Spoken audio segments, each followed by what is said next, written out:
Warahmatullahi wabarakatuh. Salam sehat untuk adik-adik semua. Jumpa lagi dengan saya Dr. Dwi Rita Anggraini, staf di Departemen Anatomi FK USUD. Baiklah, hari ini topik praktikum kita adalah mengenai anatomi sistem kardiovaskular. Silahkan adik-adik menyimak dengan baik. Jantung letaknya di daerah sternum atau di dalam rongga dada. Secara anatomi tepatnya letaknya di ICR 2-5, intercostal regio 2 dan 5. Ya. Ini daerah apex di bawah ICR 5 dan daerah basisnya di ICR 2. Dimana kalau kita perhatikan posisi daripada jantung ini adalah cenderung miring ke arah kiri. Jadi apex daripada jantung cenderung miring ke arah kiri dan nanti setentang dengan linea midclavicularis kiri. Kita kenali bagian-bagian daripada jantung. Ya. Ini adalah daerah ventricle. Ini adalah auricula cordis sebelah kanan. Ini auricula cordis sebelah kiri. Ventricle kanan dan ventricle kiri. Daerah pemisah antara auricula dengan ventricle ini kita sebut daerah sulcus coronarius. Auricula cordis kalau kita buka di bagian dalam ini merupakan rongga atrium kanan, dan yang sebelahnya lagi ini adalah atrium kiri, ya. Dimana kalau kita perhatikan ini adalah permukaan dalam daripada rongga atrium, dimana nanti terdapat otot musculus pectinati. Bagian daripada jantung ini adalah daerah auricula cordis. Di dalamnya nanti adalah rongga atrium. Kemudian ini adalah daerah ventricle. Ini ventricle kanan. Ini ventricle kiri. Kemudian ini adalah auricula cordis sebelah kiri. Kemudian kalau kita perhatikan, ini terdapat pembuluh darah, yaitu ini adalah bulbus aorta. Kemudian melengkung menjadi arcus aorta yang nantinya akan bercabang 3 menjadi arteri carotis communis dextra, arteri carotis communis sinistra, dan arteri subclavia sinistra. Kemudian kita jumpai lagi pembuluh darah balik, yaitu pembuluh darah vena cava superior dan vena cava inferior. Ya, ini vena cava inferior dari sini, dari bawah. Yang di atasnya ini adalah vena cava superior. Kemudian ini adalah truncus pulmonalis yang nanti akan menuju ke daerah paru-paru. Sekarang kita buka auricula cordis dextra seperti ini, dan kalau kita perhatikan ini adalah rongga atrium. Ya. Atrium sebelah kanan dan nanti sebelah sini adalah atrium sebelah kiri. Ya. Kalau kita perhatikan rongga atrium ini, maka terdapat muara dari pembuluh-pembuluh darah. Ya, coba kita perhatikan. Ini adalah lubang daripada vena cava superior. Ini adalah lubang daripada vena cava inferior. Nih. Kemudian ini di sisi medialnya ini adalah daerah fossa ovalis. Sekat pemisah antara atrium sebelah kanan dengan atrium kiri kita sebut septum interatrialis. Ya, pada daerah atrium, permukaan dalamnya kita jumpai otot-otot yang disebut dengan musculus pectinati.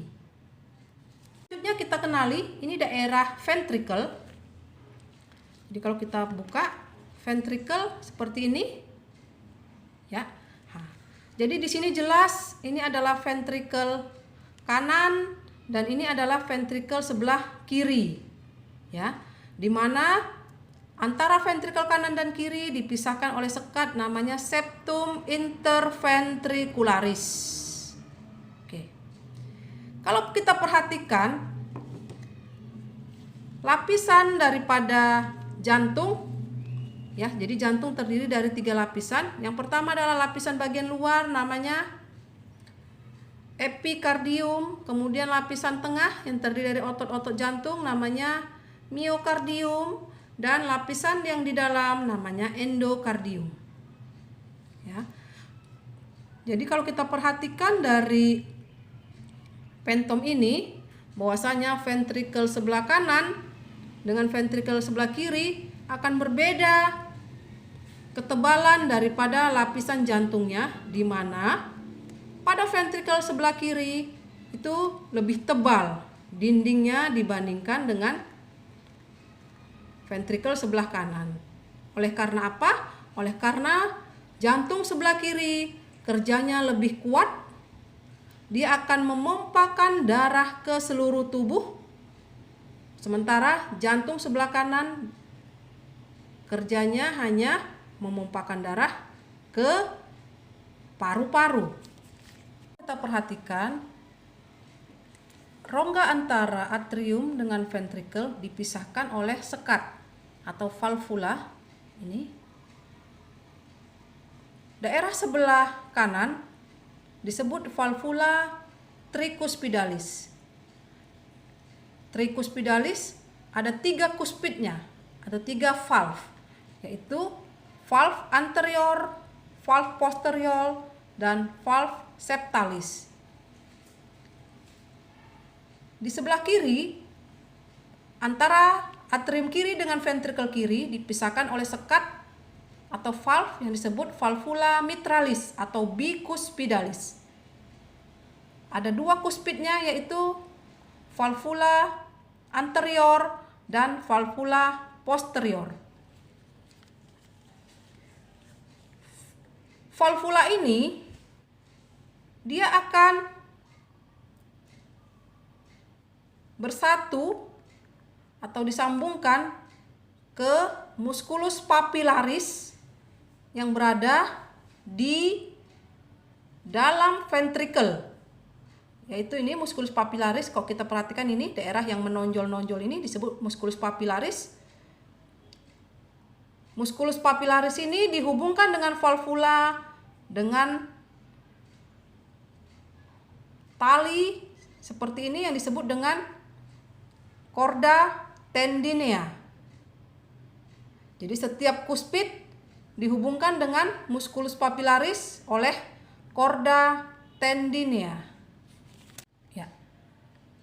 Musculus papillaris ini pada daerah ventricle, apabila musculus papillaris ini berkontraksi, maka musculus papillaris ini akan menarik daripada chorda tendinea sehingga valvula akan tertarik ke bawah dan tertutup. Akibatnya darah dari atrium ke ventricle tidak bisa lewat. Sebaliknya, jika musculus papillaris ini relaksasi, maka chorda atau septum akan terbuka sehingga darah akan mengalir dari atrium ke ventricle. Di daerah ventricle ini kita jumpai juga adanya valvula, yaitu valvula katup aorta dan katup arteri pulmonalis yang kita sebut dengan valvula semilunaris. Arteri pulmonalis dan valvula semilunaris aorta. Sekarang kita pelajari mekanisme cara kerja jantung.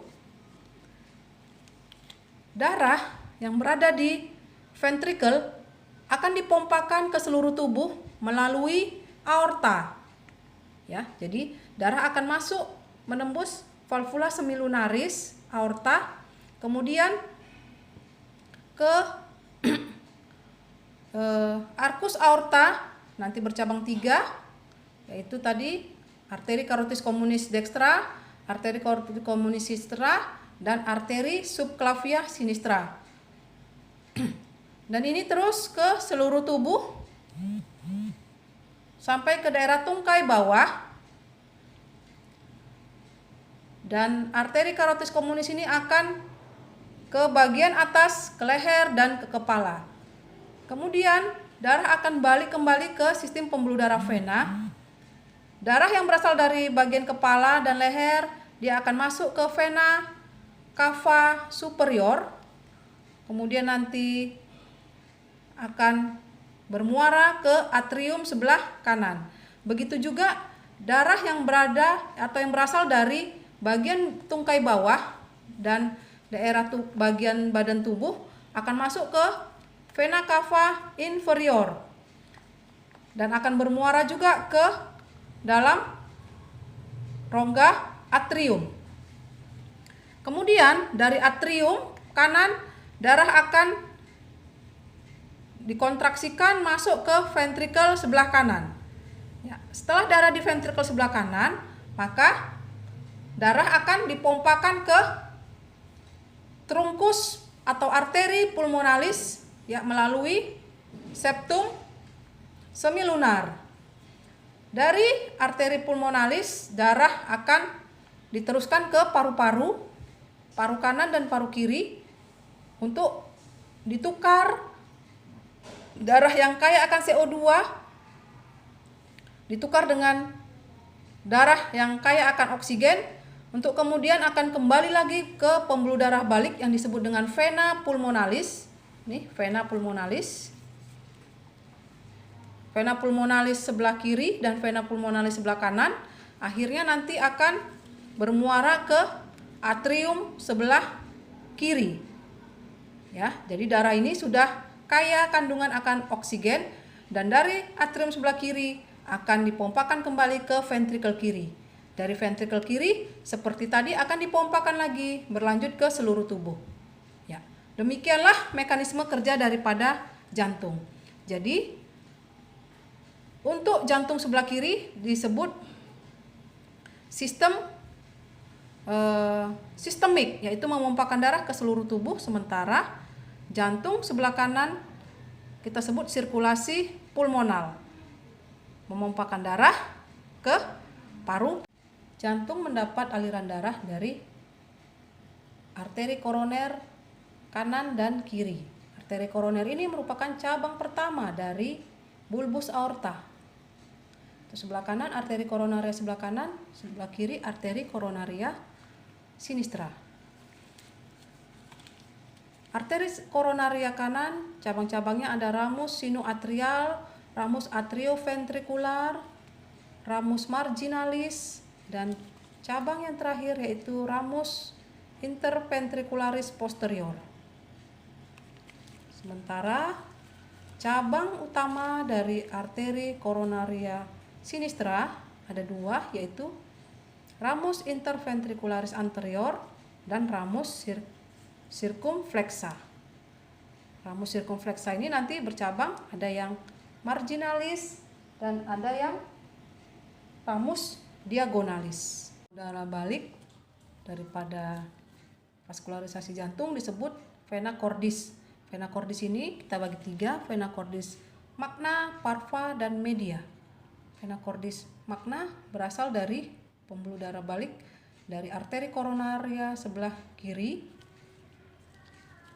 Vena cordis parva itu berasal dari pembuluh darah balik vena cordis sebelah kanan, dan vena cordis media berasal dari pembuluh darah balik ramus interventricularis posterior arteri koroner. Ya, jadi dari sebelah belakang media. Vena cordis magna, media, dan parva nanti akan bersatu di sinus coronarius. Dari sinus coronarius kemudian akan bermuara ke dalam atrium sebelah kanan. Pada fetus, sirkulasi oksigenasi darah terjadi di plasenta, tidak terjadi di paru-paru oleh karena paru-paru pada fetus belum berfungsi. Ada 3 jalan pintas atau 3 san pada sirkulasi fetus. Yang pertama adalah foramen ovale, yang kedua adalah ductus botalli, yang ketiga adalah ductus venosus. Foramen ovale adalah jalan pintas dari atrium sebelah kanan langsung ke atrium sebelah kiri melalui foramen ovale. Jadi tanpa atrium sebelah kanan tidak lagi ke paru-paru tetapi langsung ke atrium sebelah kiri. Setelah lahir, foramen ovale ini akan menutup menjadi fossa ovalis. Yang kedua adalah jalan pintas dari arteri pulmonalis ke aorta. Jadi arteri pulmonalis tidak lagi melewati paru-paru tetapi langsung menuju ke aorta melalui ductus arteriosus botalli. Setelah lahir, ductus arteriosus ini juga akan berdegenerasi menjadi ligamentum botalli atau ligamentum arteriosus botalli. Dan yang ketiga adalah ductus venosus, itu merupakan jalan pintas dari vena umbilicalis yang kaya akan oksigen menuju ke vena cava inferior, jadi tanpa melalui hepar. Ya, setelah bayi lahir juga akan berdegenerasi menjadi ligamentum venosum. Cukup kita hari ini, semoga bermanfaat bagi adik-adik semua. Jangan lupa tetap belajar di rumah dan tetap semangat. Salam sehat selalu. Wabillahi taufiq wal hidayah. Assalamualaikum warahmatullahi wabarakatuh.